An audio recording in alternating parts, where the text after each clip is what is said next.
Hey, Dorothy, where's Diddy? Diddy? You know, Mars. I think he's practicing bicycle kicks alone in the backyard. Oh, look, he left his microphone on. I think he was recording a new episode of Stoppage Time. What's that? Oh, it's the Upper 90 Club's evergreen content series featuring stories and interviews surrounding the Columbus crew. Where can I listen to it? I don't know, wherever you get postcards, postcats, podcasts. Girls, you gotta see what I'm working on outside. What are you doing in here? I'm making a new podcast. All right.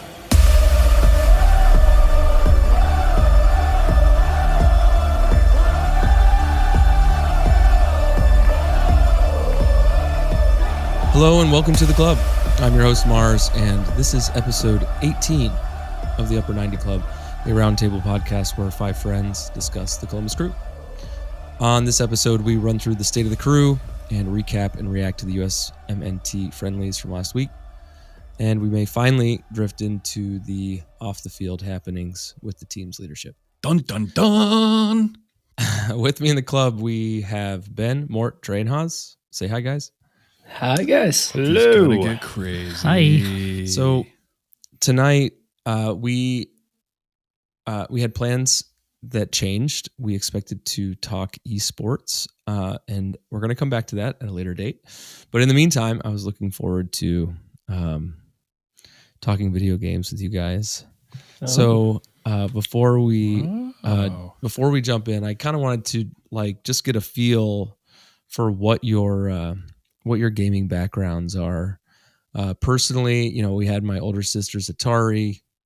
We had the regular Nintendo, but that was like a gift from I felt like I was always two systems behind like the current one, so like when the PlayStation was coming out, I was like getting a Nintendo and playing Mario 3, and everyone had You had to walk like 40 miles to school. Exactly. Yeah. But I got the Nintendo 64, and that changed my life. So shout out to Mario Kart. Double Dash Mario Kart was also great on the GameCube. So, and then of course, FIFA. Haz and I played FIFA, I think starting 05, 06. But I kind of wanted to hear from you guys, like what your background is. Ben, why don't you start? Wait, I got a question. You said you had an Atari, and we were texting, and Mort, you said you had an Atari too. I didn't think. Did you guys really have Ataris? Oh yeah. But I have older siblings too, though. So it was kind of facing out when I had it. Mine was from my older sister. We played Pong, all kinds of cool things. Pong? Yeah. Wasn't that in like 85? No. We're not that old. I mean, okay. So shut up. Yeah, I didn't. I was not the oldest. Yeah, I wasn't. I didn't have an oldest sibling. Yeah, I mean, Ataris wasn't. That's not even. I'm the oldest one in my entire like family. I'm even older than my parents. So that's like how that. So that's like not a thing. Yeah, gaming. I mean, currently I game a ton, but I'd say it kind of all started 007 GoldenEye. Yeah, at my parents' house. Thank you. Because it was. Double Dash worked. I mean, that was also huge. I can't believe I didn't say GoldenEye. I remember playing Tecmo Super Bowl on the regular. Yeah. Oh yeah. I think they just released it on the Switch. Correct. If I'm not mistaken, but I'm scared to. I don't think that's actually going to hold up. But yeah, it was GoldenEye, and it was Tecmo Bowl and Blades of Steel. Those were like the sports games I played. But before I got on here, I'm replaying Borderlands 2. But before I leave, I want to say that my favorite game definitely is the Mass Effect series. And I also forgot to mention Ocarina of Time for the 64. That was a good one too. Oh yeah. Mort, okay, so you had an Atari and you mentioned Pong.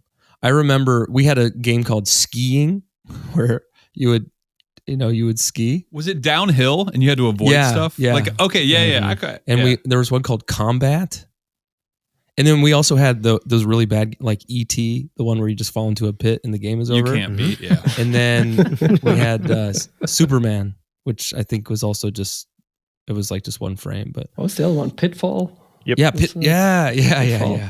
Kaboom. Maybe I do know Atari. Maybe I'm getting, I don't know. Weird. So that was like early memories for me. And first of all, when you guys said we started playing FIFA 2005, me and my buddies were playing FIFA 96. Yep. And it was on computer. But this is the fun part. It was on computer. We found all the audio files for the crowd, and we recorded our own sounds for the chairs and stuff. So it was our that's own voices. amazing. It was really fun. But yeah, I remember Commodore VIC-20, and then we had a Commodore Amiga. And on that one, I played Sensible Soccer, which is one of my favorite soccer games, even to this date. All they used was spacebar and the arrows. That was all. It was like tiny, tiny players, and it was a great game. And I see it online sometimes. You know, it's like one of those free online games. I will play it. I love it. We should have called the podcast Sensible Soccer. Mm. We completely dropped the ball. That is what's going to be the title of this episode. Oh, Sensible excellent. Soccer. Insensible Soccer. Yeah. What about you, Trey? Kind of going to echo everything you guys just said. Started out with the Atari, moved to the NES, but I never got to play it because it was my older sister always played, and it was, you can play when I'm done. And then she'd go on and win everything.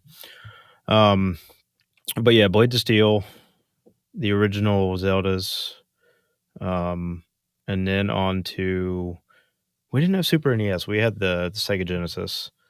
You were a Sega kid. Mm-hmm. Yeah, Sonic and Mortal Kombat and all that stuff. The good Mortal Kombat with the blood. You know, Time Warner used to have something called Sega Channel.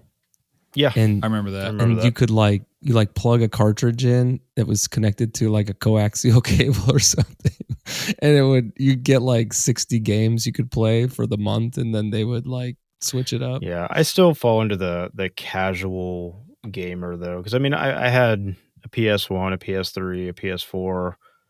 I've got an Xbox 360, a Wii, an Xbox One, but I just don't play that. Yeah, sounds casual. But yeah. I don't play.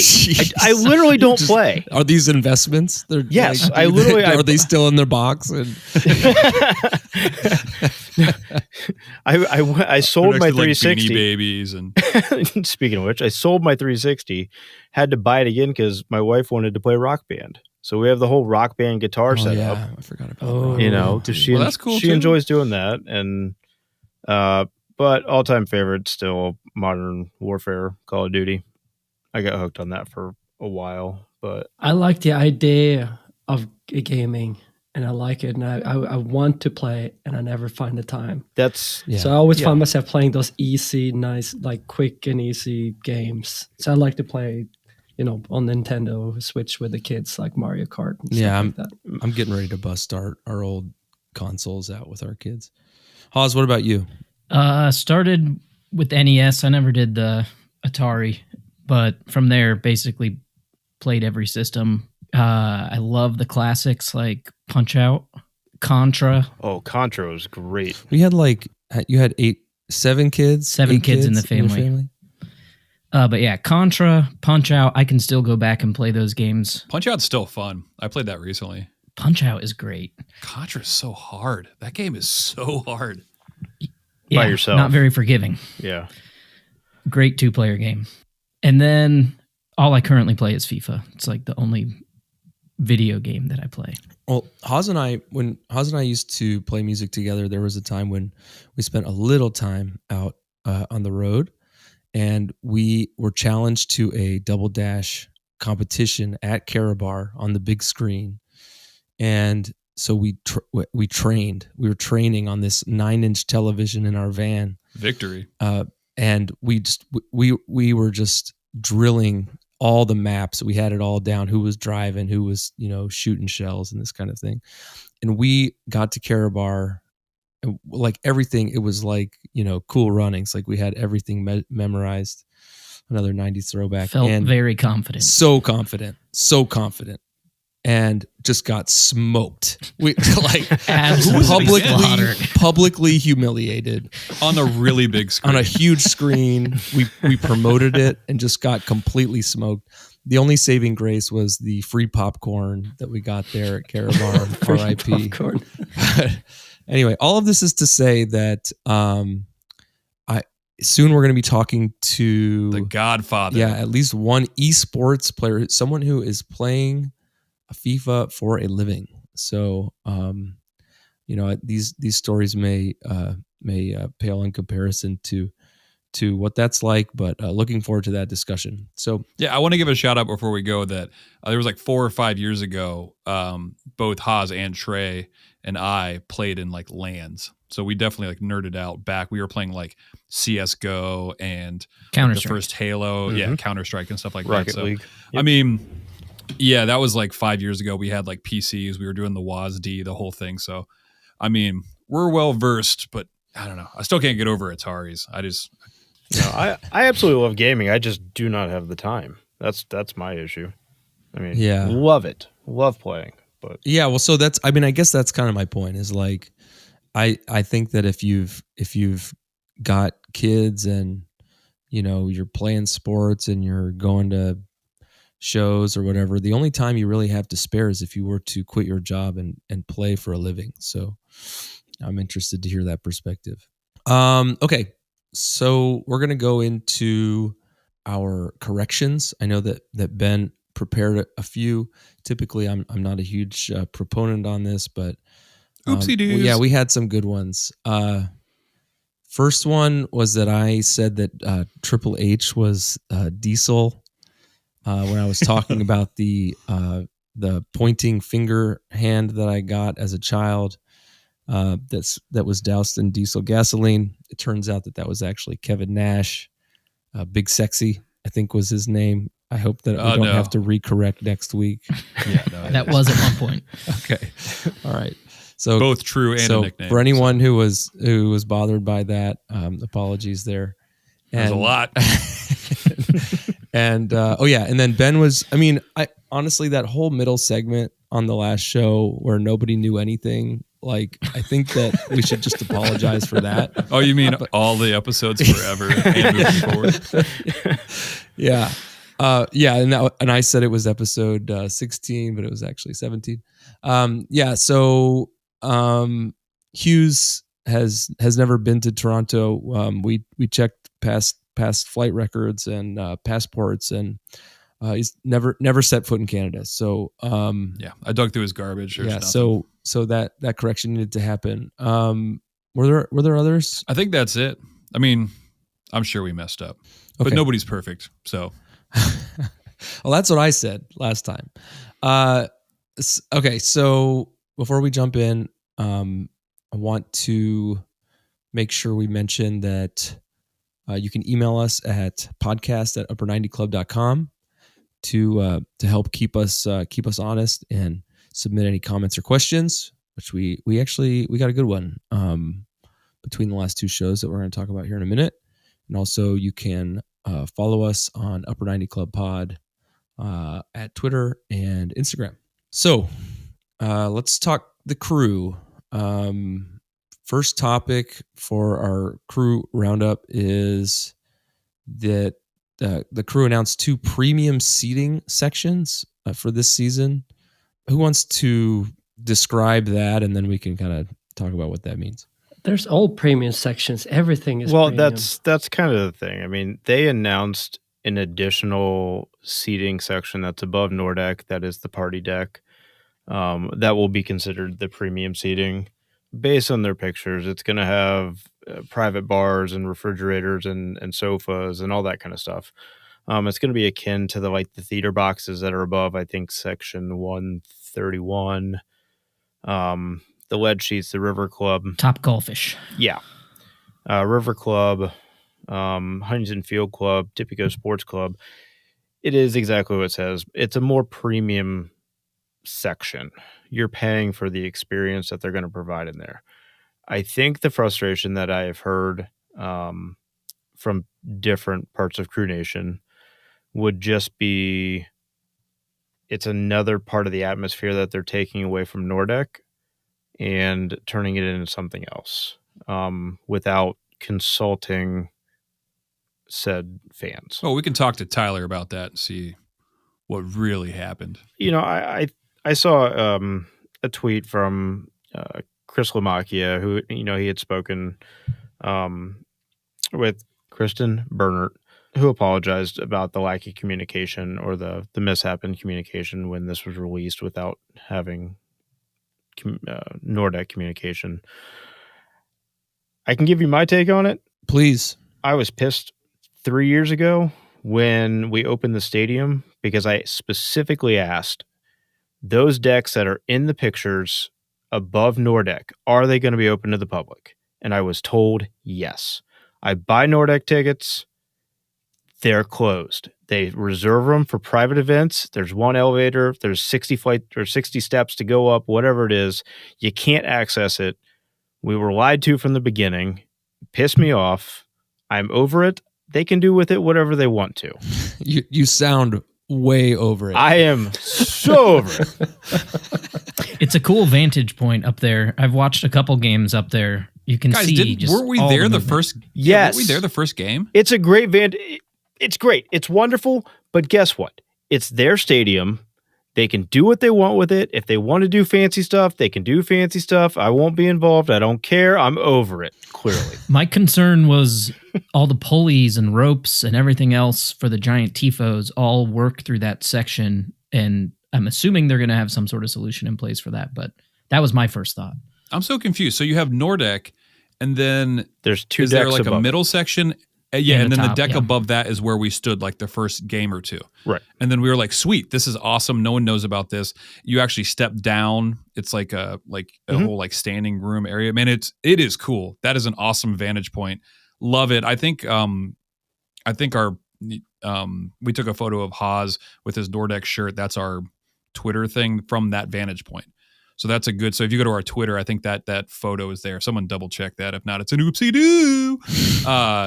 But yeah, like that whole section, that whole part of the stadium should be for everybody, especially up there. It is cool. Like you can party up there and walk around and all that stuff's fun. But I think, yeah, what Tracy was saying is like that's where the TIFO comes, and they don't want to advertise that as premium seating. And then at the beginning of the game, they drop a thing where you can't see for like X amount of minutes. But also that's kind of the breaks, right? Like that's part of the experience is to be part of the TIFO. I mean, they know that, right? Yeah. Yeah. No, I mean, they've been renting it out now without calling it a premium seating experience for the last 2 seasons. So it's not really nothing new. It's just official now. And they're It's spicing really it the up. difference. They're going to spice Yeah, it up. they're adding stuff. So is the lack of use, was that coming from the lack of accessibility or the fact that there was really nobody really wanting to make, 60 steps all the way up after having like 6 beers? So my take on it was originally going to be a gathering space, kind of like where we used to stand above Nordeck. That was kind of our thing. And then people looked at it and went, wait a minute, we can sell this space. Cha-ching. Cha-ching. And before it opened, that's what happened. It became a corporate rent-out space for bigger parties. But now it's going to be more loungy, drinks, food included. All that comes with the ticket. Yeah. There better be a hot tub up there. So Yeah. here's my thing, and this nice. might be the European take, and some of you, based on where you are standing, might not like my take. I like butts in the seats. I like that for the feel for the crowd, for the intensity of kind of being there, and not like hundreds and hundreds of people just walking and standing around, meandering, not being just vagabonds. meandering around. Yeah. I feel like they has disconnect with the game. Yeah. If you go, you never see that in intense European stadiums. Everybody have their butts in the seats, and I like that, and I feel like that's where you should be. Well, they're usually standing, right? Like they don't really sit the entire game. No, I understand that, but you have a spot. I mean, an area. The one thing I will say, and it is what it is. I understand where my time lies right now. I've got 2 kids. I take a stroller. There's no way I can sit in a seat with 2 kids and come to the game. I'm gonna be 3. Correct. It just is what it is. Like, I love to go to the games. I love that I can take my kids and they can run wild where we do stand. And I would love to sit in a seat when my kids are old enough to sit in a seat. Oh, no, I understand That's that. fine. And I agree with you. Sit in a seat. If you have a seat and you're old, sit in a seat.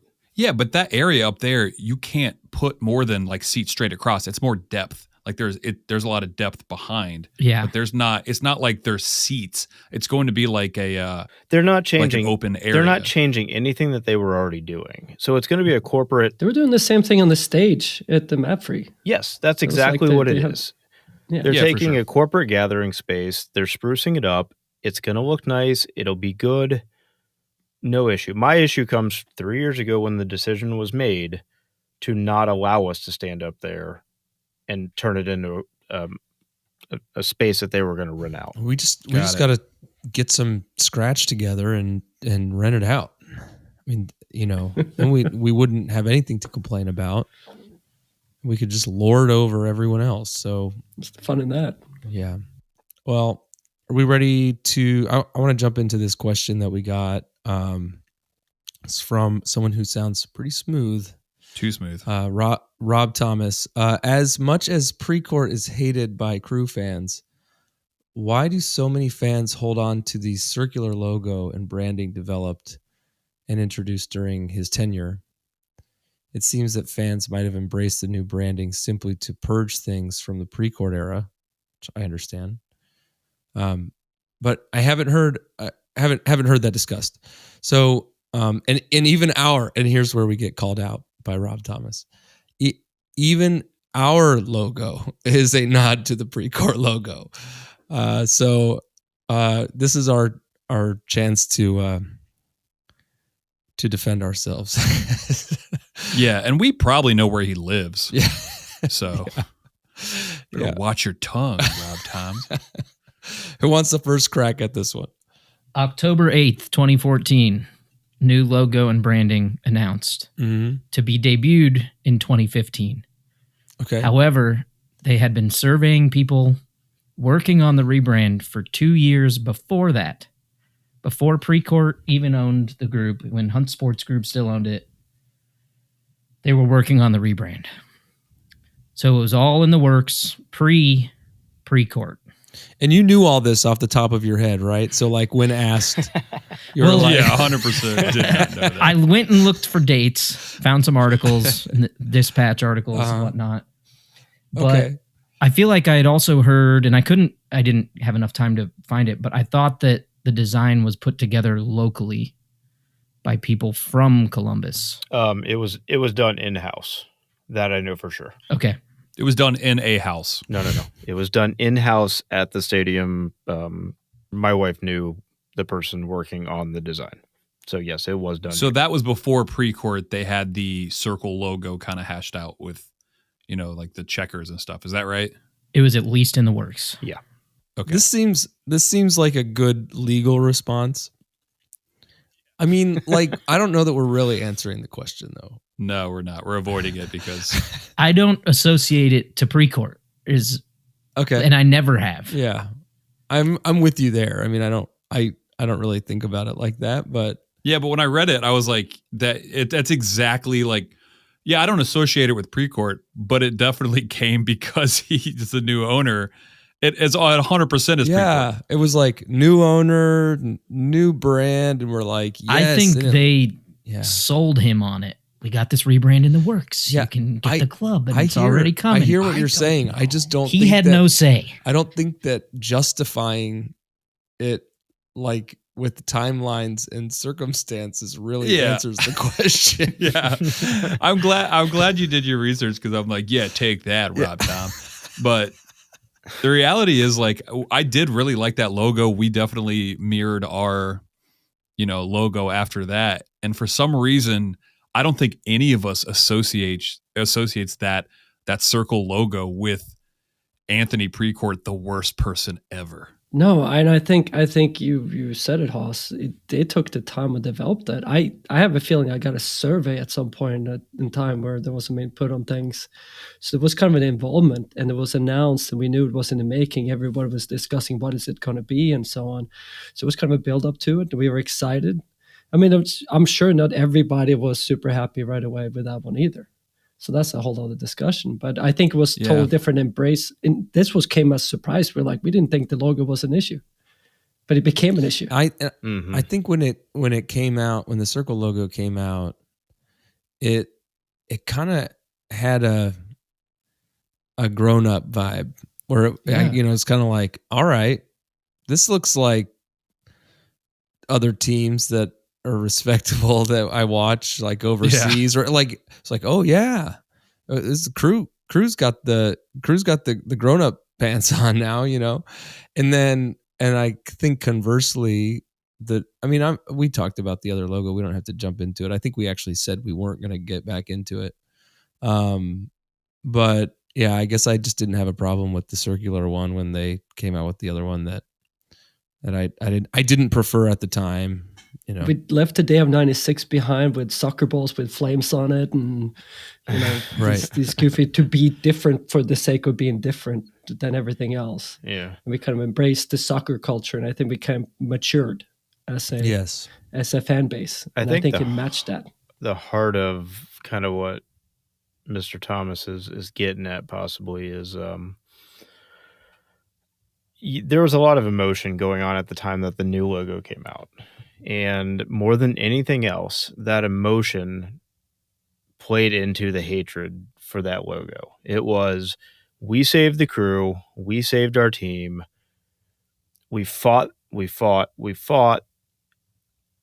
What do you mean you're changing it? Why are you changing it? Why are you doing this to us? And it was more of an emotional response. It didn't matter whether it was the best logo in the world. Whatever they would have put out there would have gotten the same response. So Good call.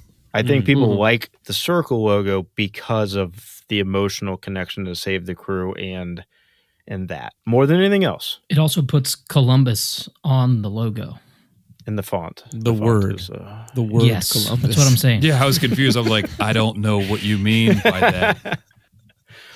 Before it was just crew, and now it's a carabiner. So No, but they do. The logo does include Columbus Crew, doesn't it? The new logo. Oh, like it's did not. they put It's it up not top? within the pennant. It's above and Nailed it. below, right? correct.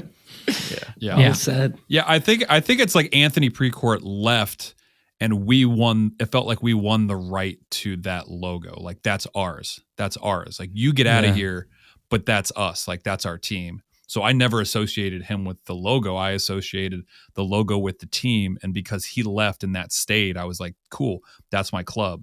That's what's going to happen. But he's completely right. Like it came with the rebrand of the new ownership. Like it came with Precourt. That was a Precourt thing, whether it started or not. Like I was always under the impression that he did what our current owners did. It was like, all right, new regime, new logo, new branding. It's ours now, which is what he did. And we were totally stoked on that. You know, we were calling him all sorts of stuff like, you know, Tony Aces, and everybody was like really happy, but it turns out not a cool dude, Snake. complete snake. But yeah, I that is such a good, I mean, when you really think about it, a lot of us gravitate towards that circle logo, but that was Precourt. Yeah. And it really, when I read the question, I was like, oh no. Yeah, we got to cancel the podcast. Yep, If they would have done, burn it down. we've talked about it before, if they would have evolved that circular logo instead of a complete change, a complete 90-degree turn or 180, whatever you want to say, it would have been much better of a reception from Crew Faithful. Off the jump, probably. Off the jump. If they would have Yeah. just like turned it 90 degrees, you mean? Yes, exactly. Yeah. Turn the circle. Or Just, flip it on its head. yeah, they yeah. could have just evolved the logo into something a little bit newer, fresher, whatever, more angular if they wanted to take that aspect to it. Put a mic on it or something like that. Yes. Yeah, I remember, Mort, you said that I remember them sending out things stating like, oh, what do you think? What do you want? What do you blah, blah, blah, blah, blah. Yeah. But like, I think we're all old enough now that like, they don't read that. They just want you to, I mean, that's my opinion. Like they want you Yeah, to feel no, a part of but it. Like, I that's- kind of want checkers. Are like, yeah, we know. We already put checkers in it. Like no one's listening to like what we have to say about, you know, the thing. Like especially like the new logo. It's like, cool, we'll put a 96 in it. That's branding like, 101. fine. I mean, like this Yeah, is exactly. the emotion that you're creating. The logo could be so totally different, and we will love it just as much as long as there's some Opportunity to engage. Yeah. All right. Well, thank you, Rob Thomas, for that thoughtful question. everyone send your questions in. Yeah. Podcast at what happens. upper90club.com. We talk about it. Okay. Yeah. So last week I kind of moved things along. I think before we were done talking about some crew coaching staff updates. I know we're jumping around a little bit, but I want to make sure that we get back to that. There were some other announcements there. Mort, I think you're closest to this.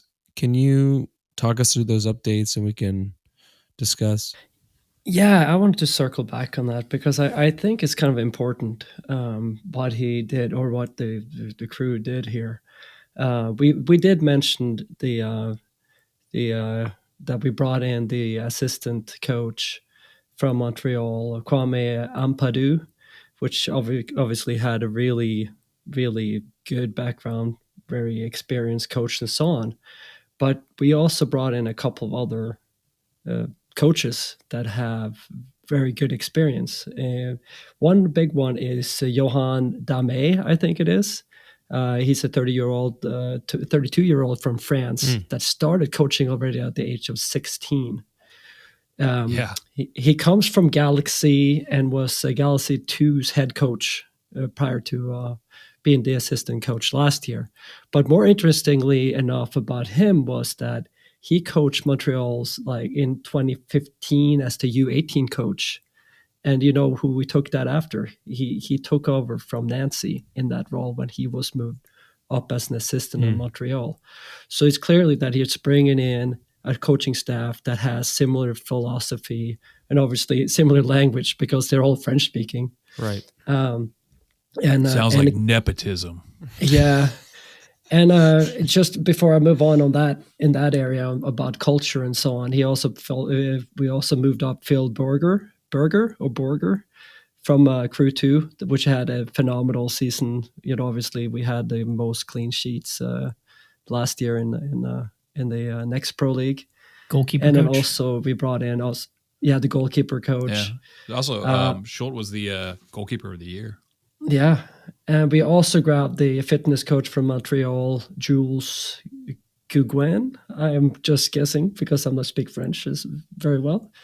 But like we know today that obviously fitness coaches has a much bigger effect on a team now than they did 10, 15 years ago. It's a huge role.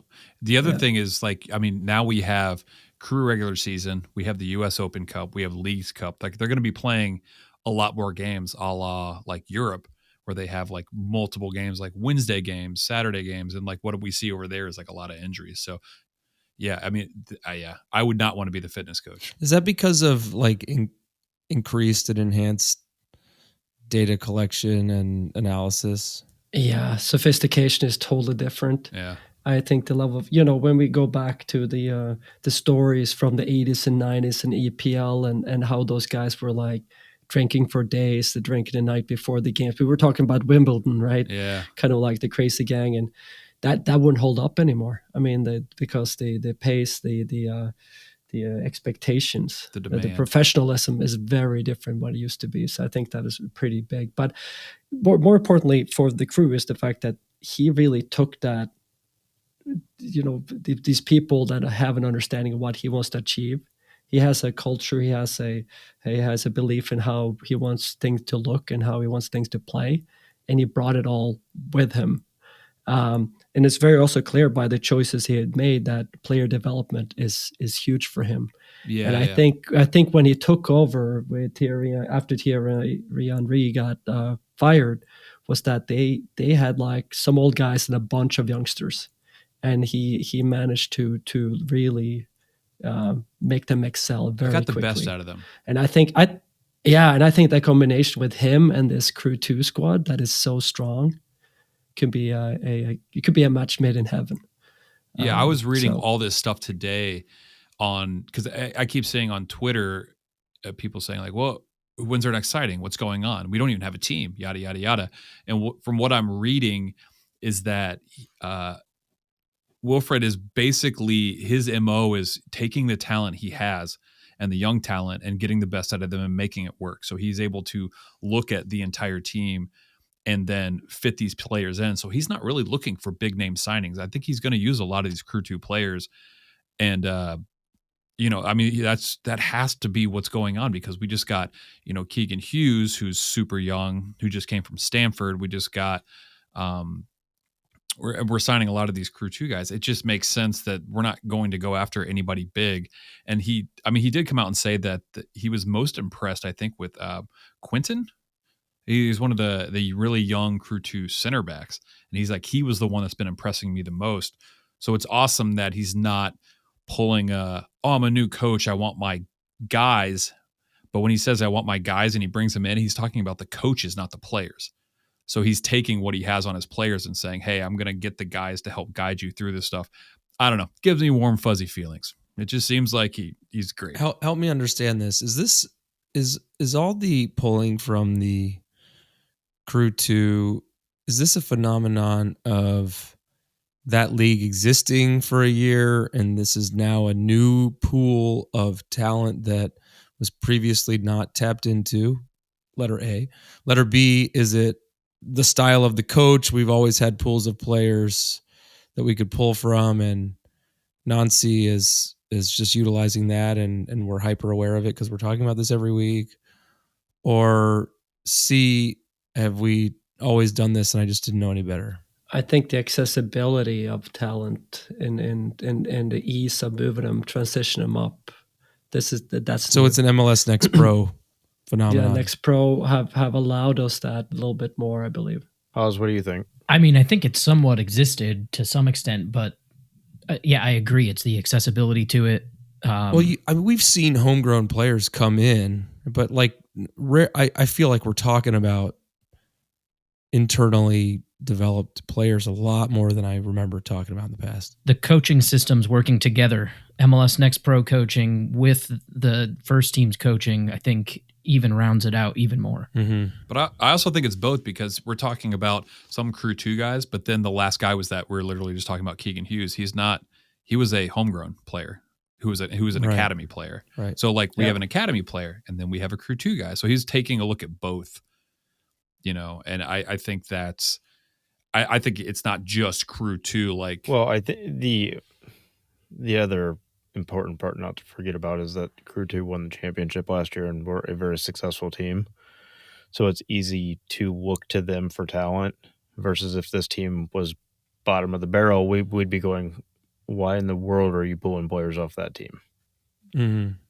So yeah, we had exceptional players on Crew 2. yeah, we did. But They were good. it's easier to keep hold of talent and have them have a little more patience and stick around when you can offer them the Next Pro.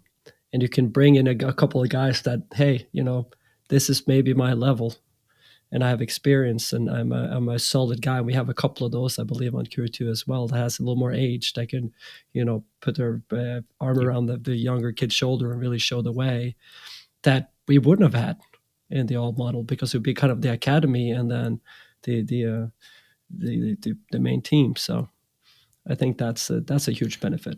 Okay. Well, thanks for circling back on that. Glad we closed that loop, and I know that we have a few more things to talk about with the USMNT, so we will do that after a quick break. Hey Columbus, are you looking for a place to get fit but don't know where to start? Pure Strength and Wellness has everything you need to achieve your personal goals. Whether it's focusing on fat reduction, increasing mobility while decreasing pain, or just generalized fitness and stamina, Pure Strength and Wellness provides one-on-one personal training to get you where you need to be. Located at 734 Garden Road in beautiful Clintonville, their 4,000-foot studio is the perfect place to begin your journey. So come on in and speak to a qualified trainer to find out which is the best fitness package for you. And welcome back to the club. Welcome back to the club, everybody. Thanks, Ben. Welcome. So I think we wanted to spend a little time talking about the men's national team. We had a couple friendlies last week against Serbia and Colombia. We won't spend a ton of time talking about them. A couple other things we'll circle back on. But going into the Serbia game, and let's just talk about two games together. I mean, there were two full rosters, but I don't know that there was a lot of overlap between the two.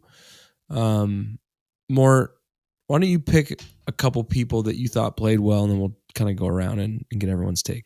Yeah. First of all, this was just a showcase of players and potential future player, or just to kind of making sure that we might grab some talent in the future, right? Mm-hmm.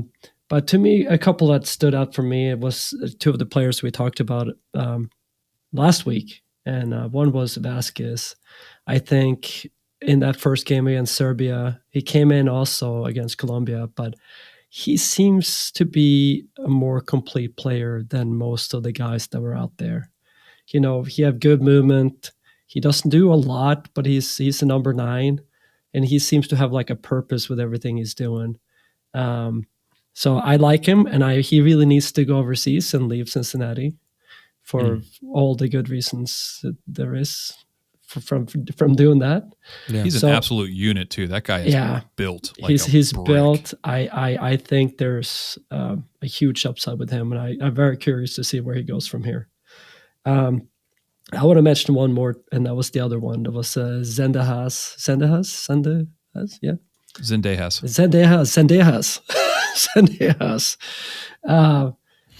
He started like he was kind of invisible in the start of the game, but by the end of the game against Serbia, I felt like anything good that we created came through him, and he had a lot of hustle in him.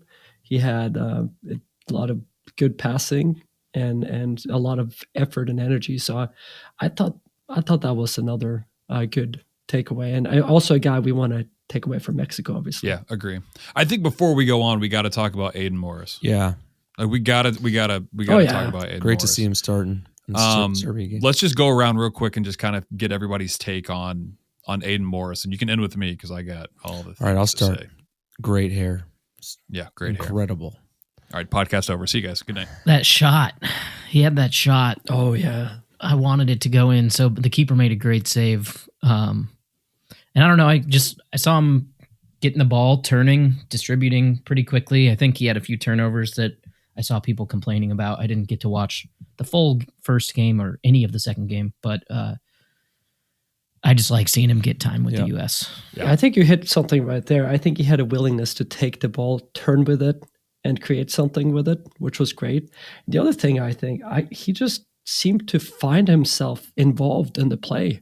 Somehow, even if he doesn't do anything like incredible, he just seemed to be in the position where he can influence the play, which I think is a great attribute. So hopefully he can bring some of that with him for this season for us. Trey, what you got? It was good to see him playing for the national team. Is he the future of the U.S. national team? I think so. We had a text thread that just went on and on and on about this, and I was just dying on my hill. Yeah, I think the first thing that I noticed was that he would get the ball and he would never just play the easy pass back to the fullbacks. He would always try to take it up and move it up the field. Exactly what Mort said. Like he never just played the easy pass. So I thought that was very important. I also thought when they lined up, he played as the sole 6. Like he didn't play like he did next to Nagby for the crew. So he didn't have a buddy next to him to kind of like help him out. He was literally left on an island right in front of the 2 center backs.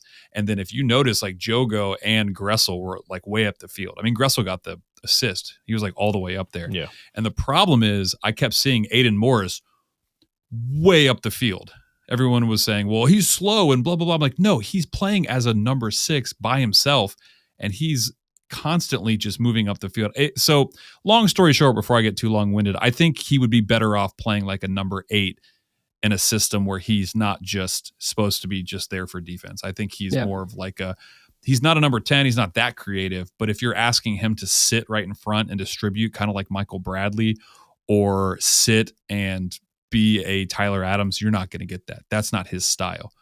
So, all the criticisms I heard, I'm like, yeah, but he played out of position. And he's an 8. He's not a 6. And they left him on an absolute island because I think Paxton Pomykal had a terrible game. Yeah, I think the hardest part about it, I mean, the reason why I was so short before is that these games, it's hard to judge anything because they don't matter. Aiden played well. Yeah. He did what he did. Cool. I'm happy he's there. I'm happy he was selected. I'm happy he was starting. He was a bright spot on a team of extremely young talent.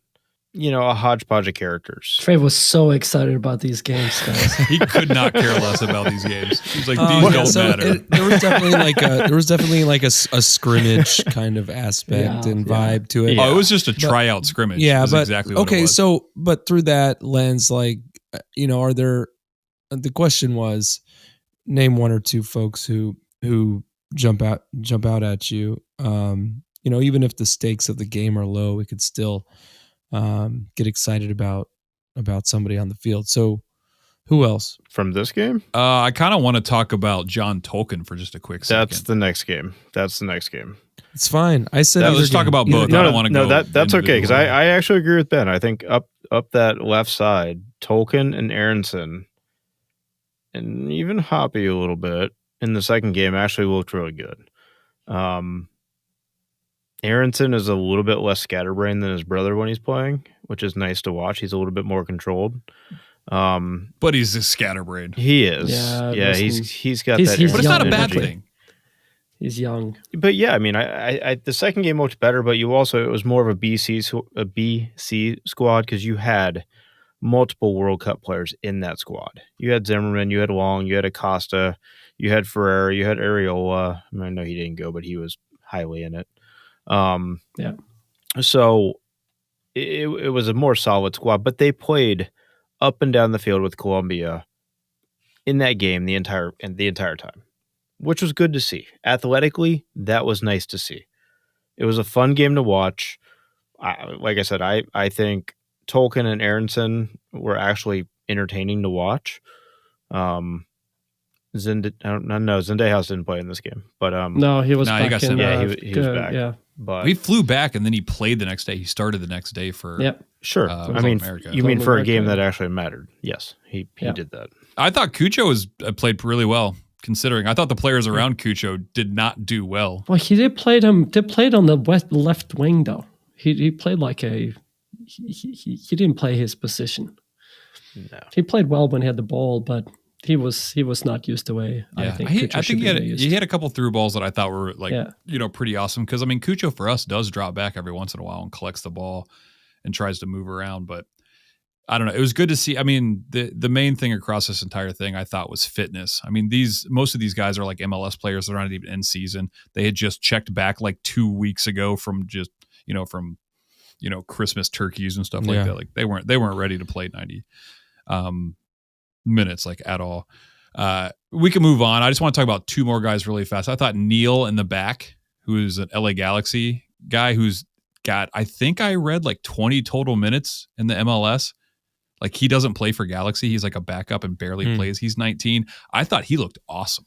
Yeah, looked very good. And another guy that I kept seeing people tweet at Bez for the Crew was Sonora because he actually does not have a club right now. And I thought the way he plays and the ball is like at his feet. Like it's not like he's the only guy I saw that didn't have the ball like scoot out like 2 yards every time he touched the ball. He was like very composed in the middle. And I think the Crew could use somebody like that. He's, like I said, he's an agent right now. And where is he from? He's not attached. Independiente, wasn't that where he came from? Something like that? Yeah, he's not attached anymore. And they loved him there. So I'm not sure what happened, but I know when I opened up Twitter, it was just like everybody tweeting at Bez like, hey, this guy. What position does he play? Like an 8. Like in the middle. And what about the camp as a whole? Do we feel like we can have any kind of meaningful opinion from these games or anything else going on coming out of them? Based on time, like the fact that like nobody's in the middle of the season, nobody is at their best. To me, I'm I guess the odd man out thinking this was really just fun to watch. Like a bunch of random people I didn't know, have them get called in, like Sabi, who I'd heard about, and I actually hadn't seen Zendejas really play because I don't watch Club America. So it was good to see a bunch of like, fringe players or super young players get a run out. But I mean, there's nothing that holds water. Yeah. For these guys, but it was just fun. Yeah, and so we've been saying that, we're the farthest possible point from the next World Cup. We're the Copa America is 4 years out, right? So that's what I wanted to say. A year and a half away. Yeah, and coming to the U.S. So what do you guys think? I mean, it sounds it's great huge. To me. Yeah, it's that huge. is huge. Yeah, it's huge, massive. I hope this is something that became the norm, maybe every other or something like that. We need the competition in North America outside of Mexico. Canada, US, and Mexico, maybe so one of these other countries every now and then. there's not enough competition in the regular, in regular qualifiers or whatnot, in Gold Totally. Cup or whatnot. And I think I can think CONMEBOL, or whatever they call them.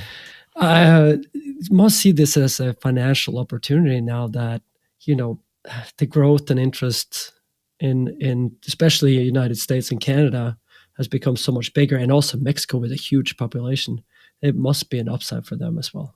Especially right before the World Cup, which is in the United States. Mm-hmm. They're going to 2 years prior have Copa America in the United States. It is just a cash cow. Like whoever, it's a long time coming. I mean, at this point, I kind of foresee dividing the earth in half, and it's like every 2 years, like the left side's going to play against each other and the right side's going to play each other, and then every 4 years we all come together and play together.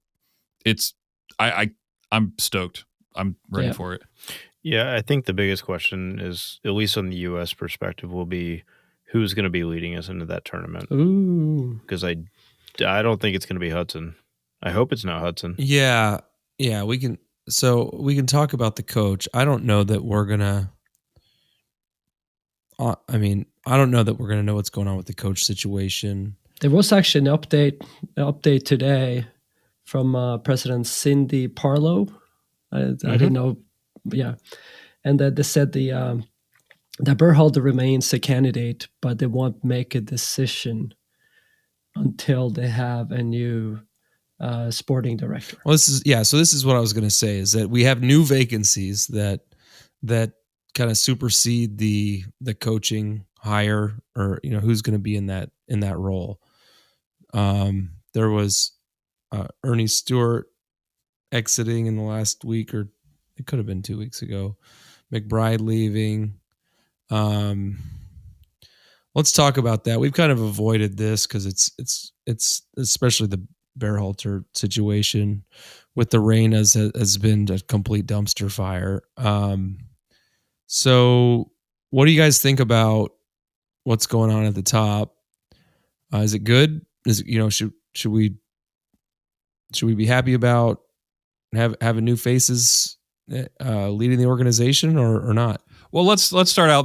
Let me premise this. So when Ernie, I keep calling him Eddie Stewart. When Ernie Stewart announced that he was gone, and we heard that McBride was gone, it went through our text thread, and the first thing I said was good, because I was like, I'm kind of over the the U.S. guys just hiring their friends in and stuff like that. Yeah, and then that's nepotism. I got a ton of pushback from everybody, and I was like, what? I thought this was like, we were sick and tired of, basically everybody hire, and then I'll let Tracy kind of take over, because he definitely put me in my place, and I was completely wrong. And I think he has a very good take on how all this landscape actually looks. And just real quick, he went to PSV. Is that correct? That is correct. PSV Eindhoven, which is all I wanted to touch on. Yeah, I mean, I think the biggest thing for Ernie is, he grew up in the Netherlands. His dad was a serviceman was stationed in the Netherlands. I'm not even going to try and pronounce where he's from. So it's not like he ran away to a European country for some other reason. He has roots that are heavily seated in... His wife and kids lives there right now. He's just going home. Yeah, which is fine. Oh, man. Where do we start? Okay. So I think the biggest issue that I have with this is that it is not good when your top brass is all being vacated. Like, I don't care if you agree and or disagree with the fact that they should be leaving or fired or whatever else. The fact that all of your top leadership, from your head coach to your sporting director to your GM, are all leaving, that is not good. And the fact that it is even considered in the Twitter space that it is a good thing drives me insane. This has been the most successful 4 years U.S. soccer has ever had. Highest win percentage. Nope. Don't argue with me. Highest win percentage. Most tournaments. Most victories over Mexico. Most international players playing abroad. The best transfers we've ever seen. The most growth in MLS domestically. the last 4 years have been fantastic. Whether you like the playing style is irrelevant. The quality of the system, 2018, when we missed out in the World Cup, I was in Philadelphia at the coaches convention when all of the candidates for the U.S. soccer were going through their spiels. You had Hope Solo up there. You had Eric Winalda up there. You had Cindy Cohen up there. You had all of these people. And everybody wanted a change. Nobody wanted the previous, button-up suit and tie people. It was scream from the rafters, get players in there. Get people who know what the game is like. That's what they did. And they were successful. Under 99% of all measurements, the most successful. The only thing you can say is they got beat in the round of 16 in the World Cup. Besides that, you don't have anything to stand on. Well, and I think the important point that you're making also is that even if the results would not have been the best, if they were kind of middle of the road, introducing the amount of uncertainty that comes with vacating all of your top leadership all at once at the beginning of a cycle where you have a bye into the World Cup, so you're not really going to be tested. We're going to be any game that we play coming into the World Cup is going to have flashes of the indifference that we just expressed with these last two games. I mean, we'll be staffing real lineups, and we'll be refining who's going to play, right? So from on the field, we'll have an idea, but you don't get players on the field without all of the infrastructure above it deciding what the vision and the mission is, and introducing that uncertainty is stupid. Not to say that it was a decision to do this, right? I mean, these guys left on their own, but sure, yes, 100%. And that's one thing I'm going to real quick keep going, because exactly what Mark was saying is that if this had been McBride comes out without any of the Berhalter drama, let's just leave it on its own. But McBride comes out after the World Cup. I'm going to step aside. I've fulfilled my role. It's going to be moved on to so-and-so. 6 months later, 8 months later, Ernie Stewart, same thing. I'm going to move on. We're going to do this. But at this point, they will have filled McBride already. Ernie Stewart leaves. They fill that role. And then Berhalter steps down, whatever, fills the coach.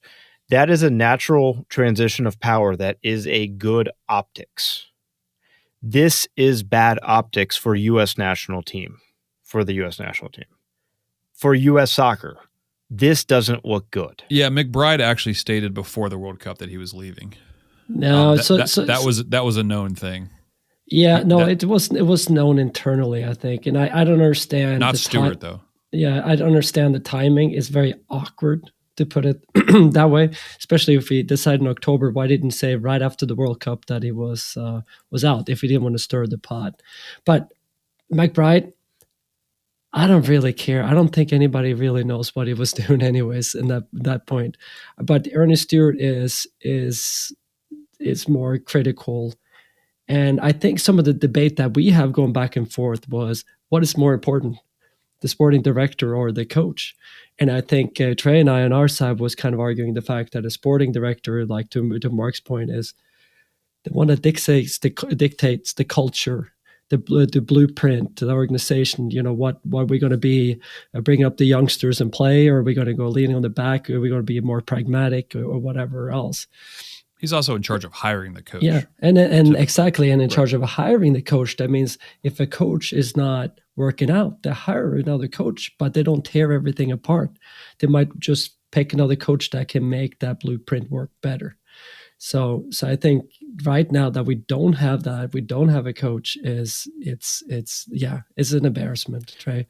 Yeah. It's like we've become a real big French soccer nation where there's scandals and affairs and money under the table. Yeah, I think it's what Trey was saying is like the optics of it is your coach your men's GM and your actual GM all leave within like 3 weeks of each other, it means it's a toxic and bad environment and something is extremely wrong. And the other thing Trey's saying that I think is very important is that I forgot was that when we missed the World Cup 4 years ago, what were we upset about? And we said, well, the issue is it's all suits and it's nobody that really understands the game. And so, U.S. Soccer heard that and said, cool, got it. And they employed the people we wanted. And then the results reflected a positive, whether we liked it or not, whether we liked how they played, the results are good. You can't argue against the results. I don't care who you are. So like, okay, what we would have liked to have seen is that 4 years go by, we're where we're at now, and then we make maybe another coaching change to take it a step further. But what has happened is we did not take a step further. It got so toxic in the past little bit that it just blew up. And now the top 3 people left. So it's like, okay, cool. We screamed about we didn't want suits. We got players in and we did really well. We got to the World Cup. We beat Mexico how many times? Like it's not, we're in the best health of soccer in the United States. We would have liked to have seen it get better, but because of it's hard to argue against the Reyna thing, but it seems like that was kind of the linchpin that just everybody's like, screw it, I'm done. Like this is not worth it. Is a very, very, very bad thing. Well, the other part about it is that like whatever reason it happened, whatever reason Ernie left, McBride left, Berhalter, whatever, we all kind of have our own speculative ideas on things. I hate hearing, and I've seen on Twitter, I've seen it, multiple different places, that this is a good thing. This is not a good thing. That is my biggest, like, hammering home a point, is that this is not good for U.S. soccer. And shame on them actually too, because if McBride was leaving, you already knew that. Ernie Stewart said, well, that was kind of already planned. Well, then 2 things. You should have planned it out better. You could do one out of 2 things. Ernie could tell PSV that, you have to hold on for 2 more months without me, or I could do some kind of dual role for a bit in the transition or come up with some plan. The fact that he just leaves is, like Ben says, is a bad sign. The other end is like if McBride knew that Ernie was leaving, and I don't even know what he's going into, because was he going into something else? I haven't seen anything. Then maybe at least he would have an idea what Ernie was doing, so he can do like going into in a role for a little bit until they find a replacement. Yeah. But it's just poor planning. That's